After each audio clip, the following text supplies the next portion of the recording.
A teenager has been stabbed. This is a calculated attack on somebody, and they've had the intent to harm them quite seriously. There's lots of pressures for the police to find out who the suspect is. You've got a very dangerous young man somewhere on the streets. You don't know where he is and you don't know what his motive is. You've got to act fast. It's incredibly important that we focus on the forensic evidence and any clues that might give us in relation to the identification of the suspect. And a family's lives are forever destroyed. Don't get nowhere easier. Just don't get nowhere easier. Just wish I could turn back time. The crime scene holds the secrets to the story. And when a suspect is identified, a manhunt is launched.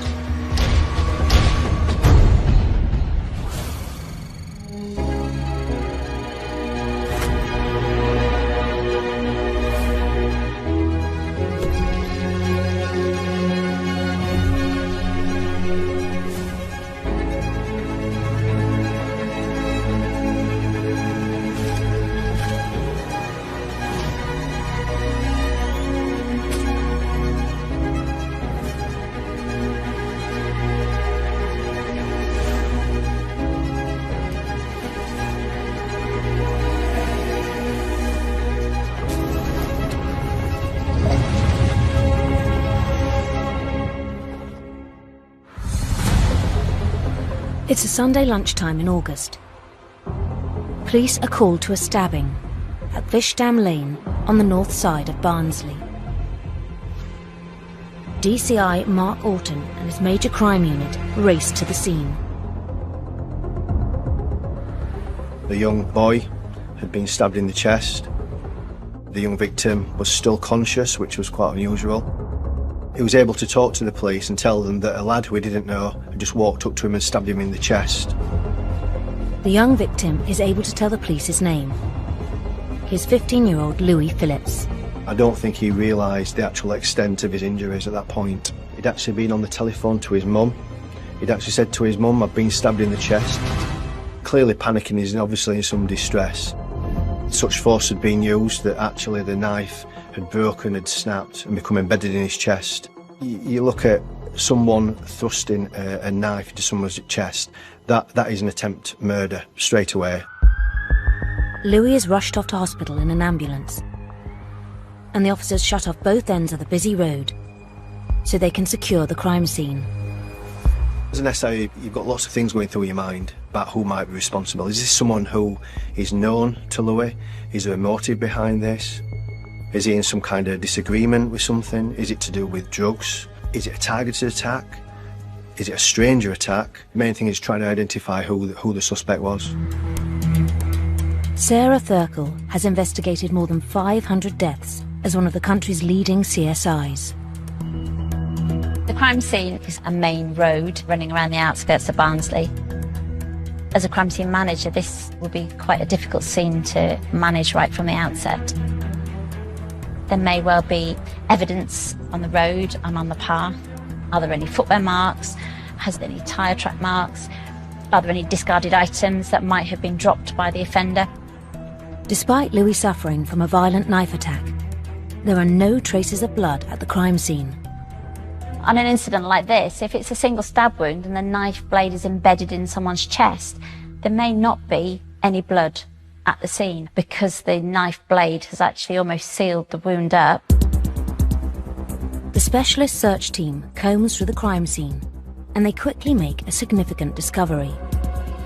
A knife handle discarded just yards from the attack site.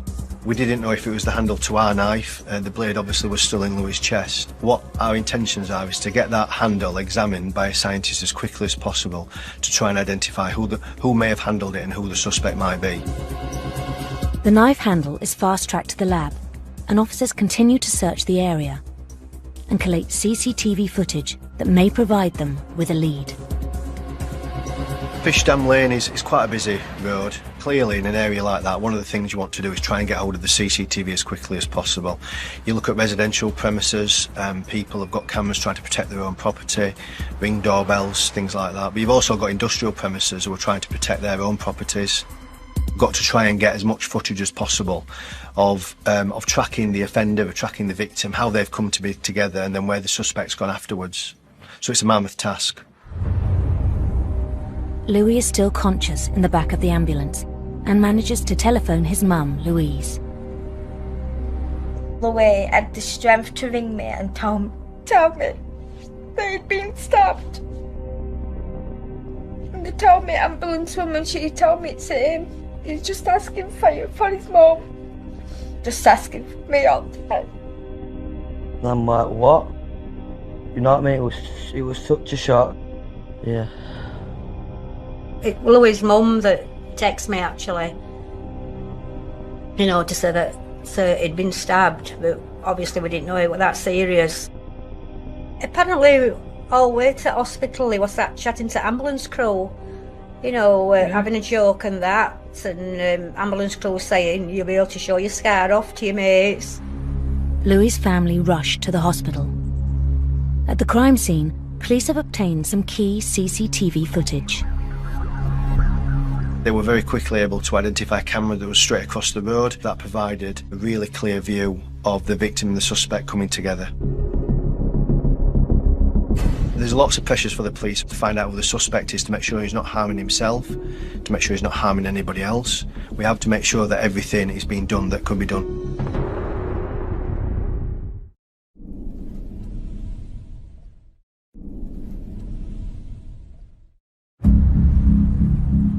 In Barnsley, 15-year-old Louis Phillips has been stabbed.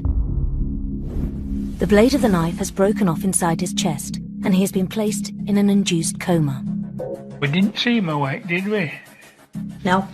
He was unconscious when we got there, like, you know. The hospital had put him into a sleep, like, you know. As the surgeons prepare to remove the blade, the police fear that his attacker could strike again. At that point, you've got a very dangerous young man somewhere on the streets. You don't know where he is and you don't know what his motive is. You've got to act fast. CSIs have so far recovered a broken knife handle at the scene, as well as CCTV footage that has captured some of the attack. You see Louis walking down the street with the young girl on his bike, and then you see the offender coming in the opposite direction, walking towards them. Then they come together, and then literally 10 seconds, everything happens. You see some kind of altercation. It's a little bit blurred as the people become close together. And we know at that point that the blade has been, you know, thrust into Louis. But within 10 seconds, the suspect's walking away. Detectives must urgently identify any witnesses seen in the footage. As the attacker's face was concealed, police must rely on his clothing to track him on other cameras. We identified a number of cameras that showed the suspect walking towards the scene and then walking away, but then unfortunately we lost him into a local council estate. So once we lost the trail on CCTV, it's incredibly important that we focus on the forensic evidence and the witness evidence from the scene and what that actually tells us, and any clues that might give us in relation to the identification of the suspect. The CCTV analysts identify some potential trace evidence the suspect may have left at the scene. We'd known that the victim was on a mountain bike that he'd been riding towards the scene. Very quickly, once the CCTV was viewed, it appeared that the offender had actually got hold of the bike, so we could therefore have got some evidence off it. So it's vitally important that that bike was very, very quickly seized so that it could be examined. The bike becomes a crucial part of the investigation. There's different types of forensic evidence that you could get from the bike. Clearly there's going to be fingerprints and DNA from the victim, but hopefully if the offender's touched the bike, there may well be DNA from his sweat or his fingerprints that may well be left on the frame of the bike. The bike may well also have been handled by the victim's friends if he's had previous friends that have used it. But also, you have to think about the emergency services. There may well be their DNA and fingerprints on the bike. So there's a huge amount of potential contamination on the bike that's been left at the crime scene. The swabs and fingerprints are sent away for analysis. At the hospital, Louis remains in an induced coma. All family went, you know, cousins and aunties, uncles. I went him up first time, there were no response to anything. His granddad was there as well, and we were saying, come on Louis, come on, you can do it. It's just surreal, I don't know, you just, because you can't take it in, it's taking it in, I suppose. It's like, you know you're being told it, but it's like, it's not going in. Louis' condition begins to deteriorate. Local media continues to report on the case.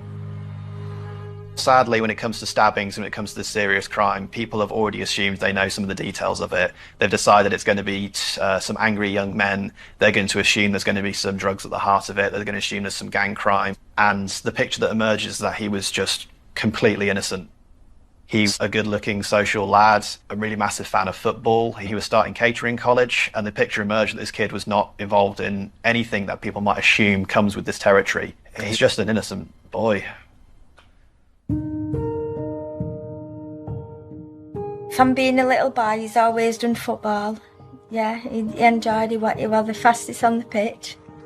He was a right little speeder, wasn't he? He couldn't be caught.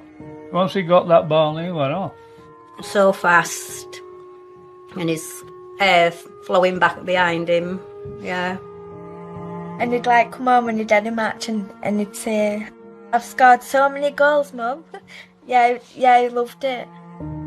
Very proud of him, yeah. It's well done, Louis.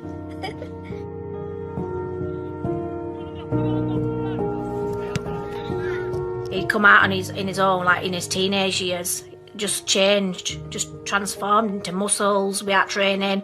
He always used to do his hair. He always made sure he was dressed really nice. Fat girls. Definitely a fat girl. Yeah, he'd get a shower, do his hair, dress up right nice, my mama felt. He used to charm girls. He was very charming towards girls, yeah. But he was more friends with girls, to be fair. He was so lovable, and it's such an infectious laugh. I did. Really infectious. I hear it now. His sense of humour, it was just wicked, his sense of humour. He was full of fun. A cheeky lad, but he was a nice lad. He didn't need that, what happened. No way. I always visit the families of the victims and I explain to them that I'm going to do my best to get justice. And one of the important things there is that we keep them updated with all the information that we've got and make sure that they're fully supported. I wanted to be forefront of everything. You want to find out who it is and where they live. You want to step in and go find them and go sort it out. DCI Orton speaks to Louis' family to ascertain if anyone may have had a motive to attack him.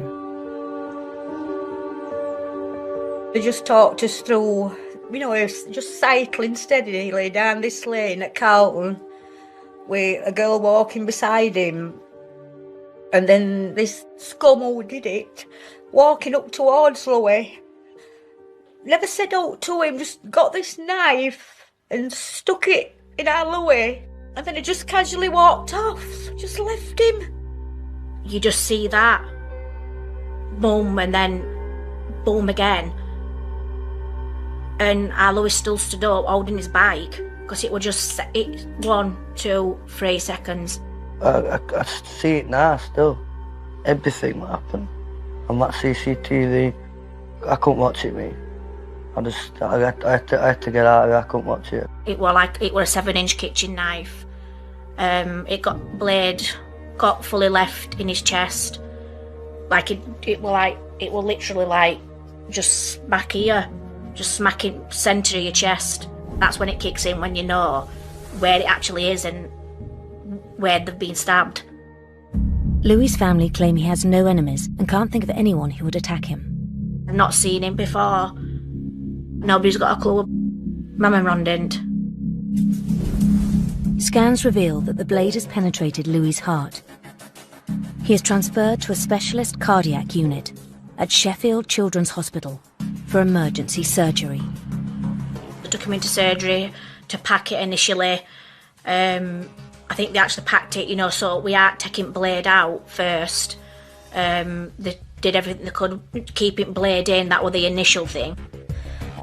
They fetched him out at coma once, but we weren't there, were we? And he wasn't comfortable with being brought back out at coma, so they put him back into it, like, you know. I was upset more than anything, couldn't stop crying. It was more a shock to me what had happened as well. But I'd seen him there just because when he still had the knife in it. And then second part was the operation to take the blade out. Obviously we're waiting from then.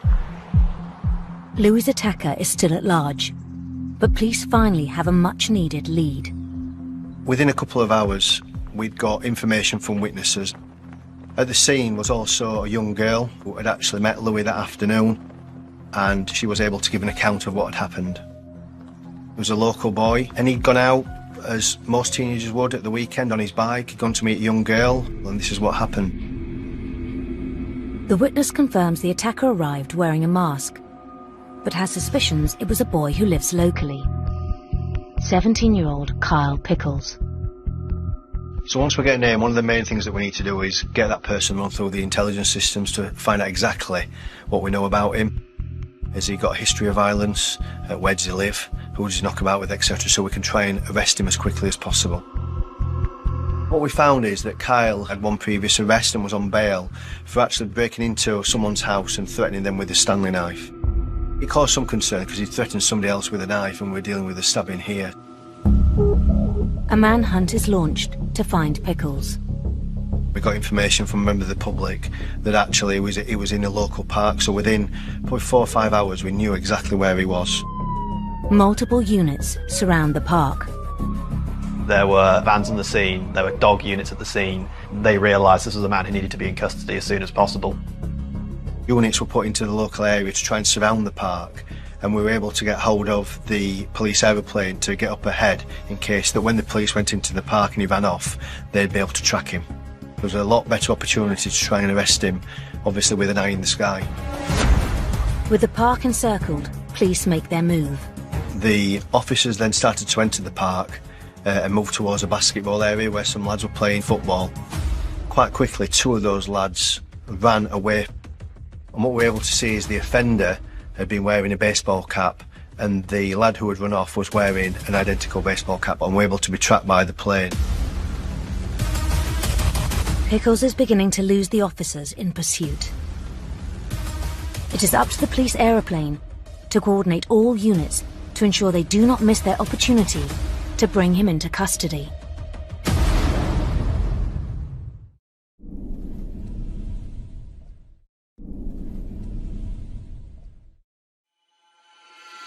In Barnsley, 15-year-old Louis Phillips is undergoing emergency surgery to remove a knife blade from his chest. His masked attacker has been named as Kyle Pickles, and police are in pursuit of the 17-year-old, who's made a run for it. There would have been a lot of pressure on the police officers to try and catch this person. This person stabbed somebody. It's incredibly important we get hold of him as quickly as possible. For 40 minutes, Pickles managed to evade capture by running through various gardens, various parks, along paths, etc. The police aeroplane is tracking him, whilst units on the ground close in. Pickles climbed into an industrial area that was fenced off. A police dog handler was able to get into the area, and the plane was able to direct the police officers into that scene. After a 40-minute pursuit, the police finally have their suspect cornered. Kyle Pickles is arrested for the attempted murder of Louis Phillips. It's a great relief once you know that you've got somebody and that they've been arrested for this kind of offence. You know that very quickly you're going to be able to hopefully get forensic evidence off them, you're going to be able to interview them and try and work together to find out why that person has done this crime. I had a lot of questions to do with him, who did it. Obviously I can't even say his name because he don't deserve any airtime. Well, we didn't know Kyle Pickles from Adam. I'd not seen a picture, not seen anything. And for him just to turn up like that and do something so horrific, how can you just stab a boy, a 15-year-old boy, and just go off like that, like no, it's happened? The suspect would have been taken to the custody area. As part of the forensic strategy, we'd have taken all his clothing off him, mobile phones, because ultimately they might give us some forensic clues to put him at the scene and to potentially show him as being responsible for the knife attack. The arrest is only on suspicion, and we only have a certain amount of time to actually keep that person. And within that custody time limits, what we have to do is we have to gather all the evidence as much as we can to present a case to the CPS so that we can remand this individual. Whilst officers await the results of the swabs from the bike and the knife handle, Pickles is questioned by detectives. Initially, he decided not to answer any questions. He got a solicitor present. That's his right. He didn't give us any indication as to if he'd been at the scene, any motivation, etc. With Pickles remaining tight-lipped, police look deeper into his background. It's not uncommon for serious violent offenders to have adverse childhood experiences that impact on psychological functioning. Carl has had a disruptive home and school experience, and there's been a lack of support.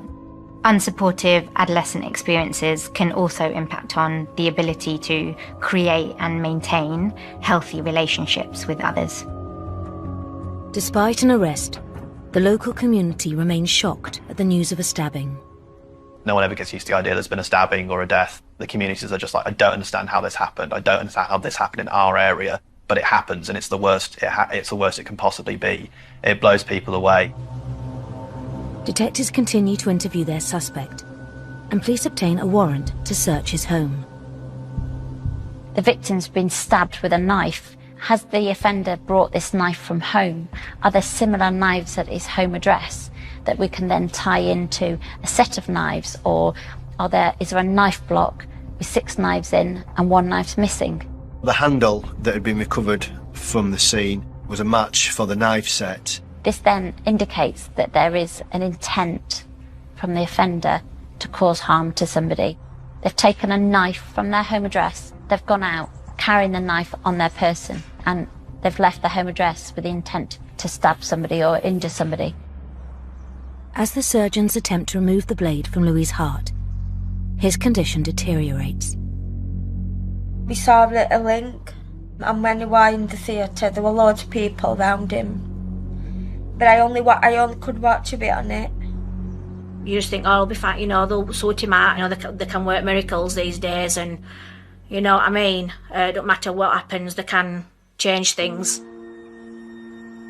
While Louis' family clings to hope, it brings back recent memories of his father, who passed away during the COVID pandemic, just 1 year earlier.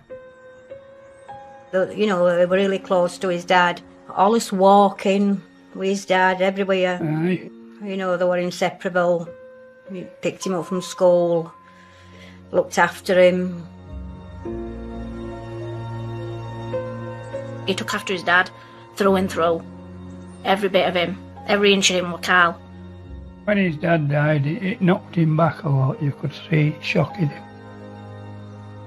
We said goodbye to Carl, and then 9 months later, it were all the way in hospital. With Pickles in custody, digital specialists examine his seized mobile phone.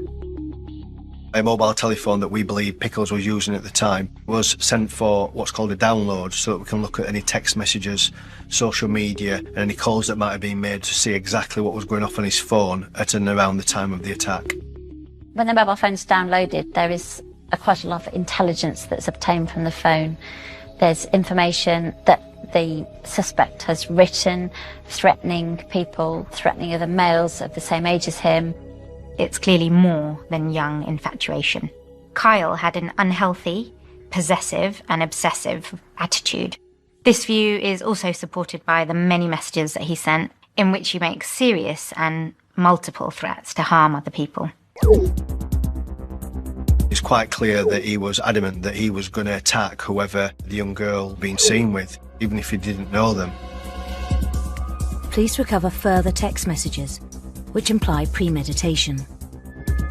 On the evening before, Carl Pickles had sent a text message to a friend to say that dark clothing would have been needed and a face covering, as he tried to get the assistance of the friend to come and help him. Additional data is extracted from a social media app. CCTV footage identified that the main suspect of the crime was on his mobile phone just prior to the offence occurring. This creates a hugely important piece of evidence, and the police can download the information, and potentially whatever he was on his phone doing would be vitally important in the investigation. Snapchat is an app where people speak to each other, but behind it there's also something called Snapchat Maps.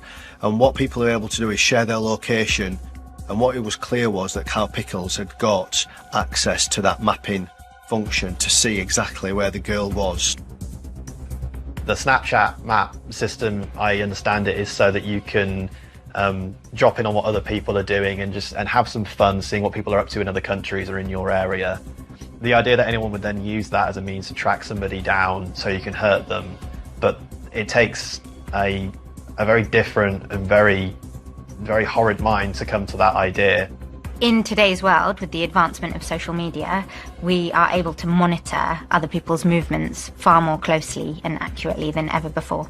If somebody has the intention to stalk somebody or find information out about them, these tools can enable and facilitate somebody to feed that habit, and perhaps even for it to get out of control. I think it's clear from looking at the phone that he had been tracking the young girl over a number of days. He'd made his mind up the night before that he was going to attack whoever she was with that day, and unfortunately that was Louis.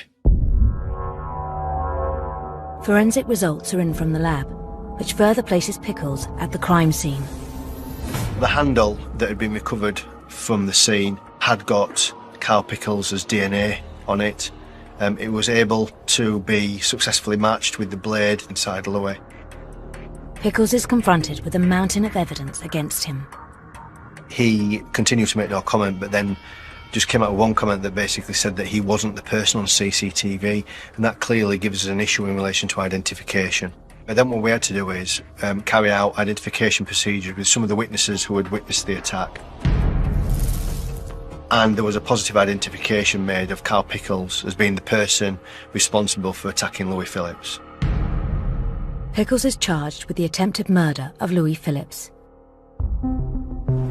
At the hospital, surgeons are faced with further complications whilst removing the blade from Louis's chest. When they were trying to get that knife blade out and see it bleeding, 20 minutes passed with no air.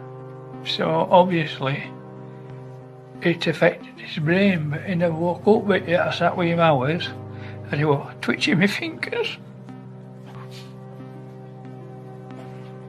Sorry. And I said to consult, he's still alive. He says, well, we know he's alive, but his brain won't be working same as it was like, you know. That was painful. He weren't breathing on his own, and obviously we had to make a decision. So like 1:30 in the morning when he passed away, they took the tool.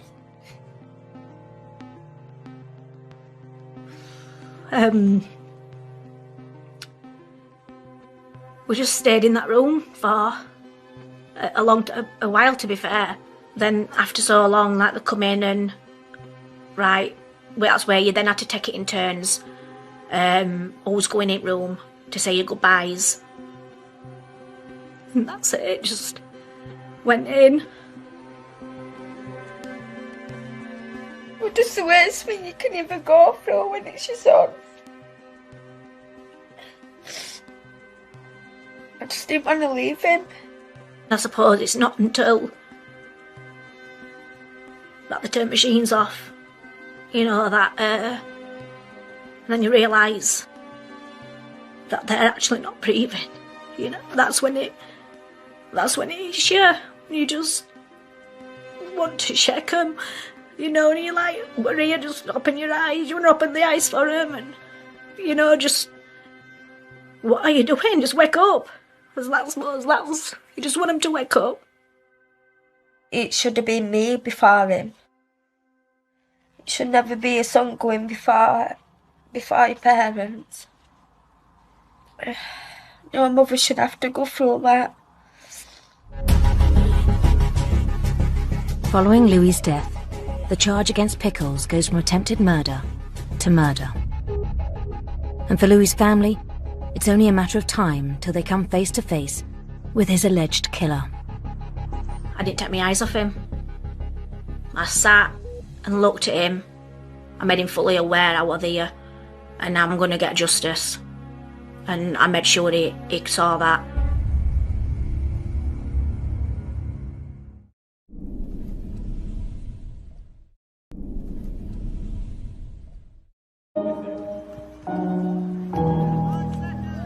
Good, keep it going.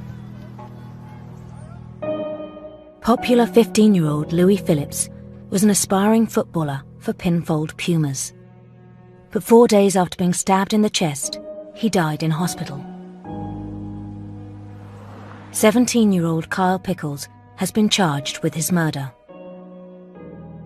A 15-year-old boy just going out summer's afternoon to be stabbed in such a way, obviously not seeing his family again. Clearly this has ruined the life of the victim's family. Wrong place, wrong time doesn't even cover it. It just shouldn't have happened. There was no reason for this. There was absolutely no reason for this. Pickles pleads not guilty, and a trial date is set. A lot of people think that once you've charged somebody, that's most of the investigation done and dusted, but actually that's when the real work starts. We've got the telephone evidence to look through, hours of CCTV, we've got the forensic evidence, we've got the witness, and we've got all the things to bring together for a prosecution. Because I knew with all evidence we had, he didn't have a leg to stand on. I want him to actually plead not guilty. I wanted it to go to trial. It's like, even though it's like I was ready for that fight. But less than 2 months later, Pickles changes his plea. Often legal advisors encourage the defendant to enter a guilty plea because they outline the benefits of a reduced sentence in return. He had mentioned to his psychiatrist that he was going to plead guilty to get less prison time. Kyle Pickles professed that he wasn't there at the time, despite being shown CCTV, despite giving no comment in his interview, despite this young woman having to come out and do a ID parade to pick out and say, this is the man. And then to top it all off, when he does change his plea, there's a suggestion that he told his psychiatrist he's only doing this to get time off of his prison sentence. It's frankly disgusting. It is a tough part of the job when somebody gets credit for actually pleading guilty for murder. I was gutted when he changed it because I wanted him to have as long as possible. With no trial taking place, a court date is set to sentence Kyle Pickles for murder. Attendants in the court recall seeing Louis' killer in the dock. Somewhere at the back of the room in the defendant's box was just this figure sitting incredibly still throughout the whole proceeding. I can remember seeing his face, I was just angry. Really sad, but angry. Yeah. It did not look like the type of kid to do anything like that. It just didn't. I didn't take my eyes off him. I sat and looked at him. I could see him like looking up, you know, and I'm like, I'm looking at you. I made him fully aware I was there, and I'm going to get justice. I made sure he saw that. He did just sit there completely emotionless. He sat completely still, his face didn't move at all through proceedings. The courtroom hears how the motive for Pickles' crime was his unhealthy obsession with the young witness. Anybody who became an associate of that young girl, he was either threatening or attacking to try and keep them away from her. The court sums up a plethora of evidence against Pickles, but it's the Snapchat tracking that sets this case apart. I should say I've never seen a case where an application like Snapchat or Snapchat Maps is used to this degree. The idea that anybody could use this app as a means to hunt somebody down, it could raise questions that there shouldn't be apps out there that actively track your location or your GPS. Whilst social media provides many benefits to us in society, there's a need for it to be used responsibly, and people need to be educated to be aware of the potential dangers of using those tools. When you start seeing things like Snapchat apps and maps that you know that your kids have got, it's actually quite upsetting. You have to look at your own family situation, circumstances, and ask your daughter, you know, what have you got on your phone, who can track you, etc. But when the court hears details of Pickles' altercations with other males, it implies he is an individual with intent to harm anyone who stood in his way. What we're able to do through the threats that were made by telephone, through the attacks on other males, we were able to build up a picture so that the prosecution could demonstrate a course of behaviour that actually had led up to the murder of Louis. There was countless messages read out in court of him just telling kids that I'm going to get you, that's who are you, what do you want, watch your back. Some of those cases were him just goading these teenagers out to a car park somewhere and beginning a fist fight. Very graphically in the court case was one of the lads, once he had him on the floor, he ran up and kicked his head like a football. This and descriptions of other past acts of violence indicate that Kyle acted in a very brutally violent, unrelenting and aggressive manner. There were 2 occasions against one man. A second occasion where that man was at home alone. He was just upstairs when he heard the front door open and looked at the stairs to see Pickles coming up the stairs with a Stanley knife in hand. That man had no choice but to just barricade himself inside of his own bedroom as Pickles tries to break it down in all earnestness, screaming threats, stabbing at the door, trying to knock it down as best he can. And the only reason he got out of there when he did was because the man had to tell him the police are on the way, I've called the police, you need to get out of here. And this was, of course, 2 weeks before Louis' death, and he was released on unconditional bail. Due to having no previous convictions, the CPS decided not to remand Pickles for the attack. I think if he had been possibly kept in prison, if he had possibly been kept locked up, waiting, charged with attempted something, he could have not been on the streets in those 2 weeks that led up to Louis' death. It bears not thinking about. As the hearing comes to a close, the judge reads out his remarks. The judge said, I wished I could have put some more years on his sentence, didn't he? Yeah.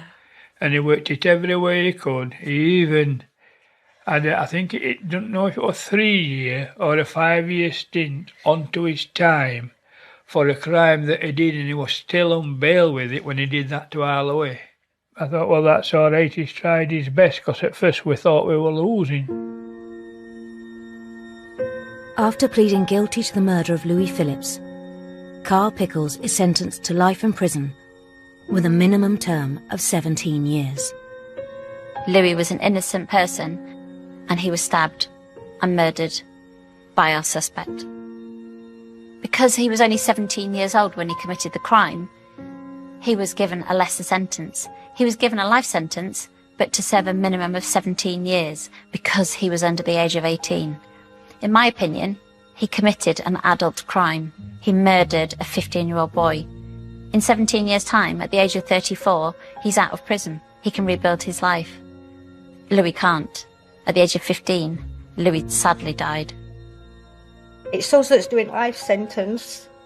You know, he took everything away from us. Yeah. We went to see our Louis get engaged, get married. No, it's gone that. I went to meet my great-grandchild. He's put a stop to all that. Yeah. It's us that's suffering. Just a waste. All it boiled down to was just being jealous. And that's it, and he's done what he's done and just destroyed. Just completely destroyed us from living. It really has.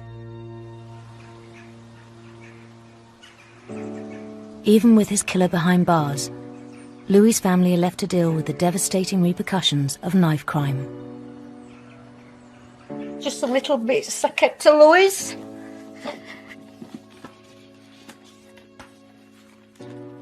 I mean, These are his handprints, what he did at school. I mean, just look at that face. Love that smiley face. You never saw him. We had a smile on his face. No, we didn't. Not when he were like that. I know. Just photos. Just a pebble he once decorated. Probably don't seem note to you, but you know, they just mean everything to me. They're just so precious. They're just a little keepsake. Just wish I could turn back time. I think we all wish that, love.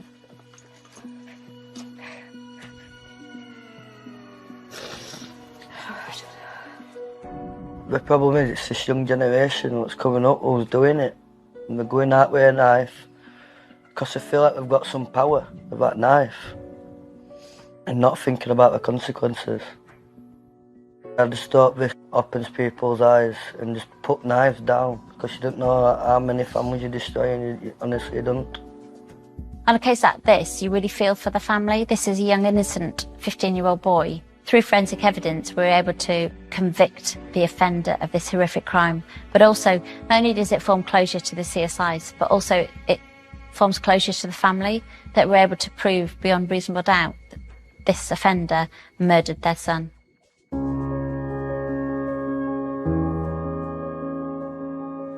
Louis' aunt, Leanne, hopes her family's victim statement will help sway future criminals from knife crime.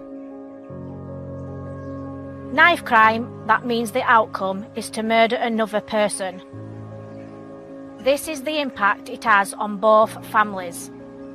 The perpetrator has tunnel vision of intent to kill another person.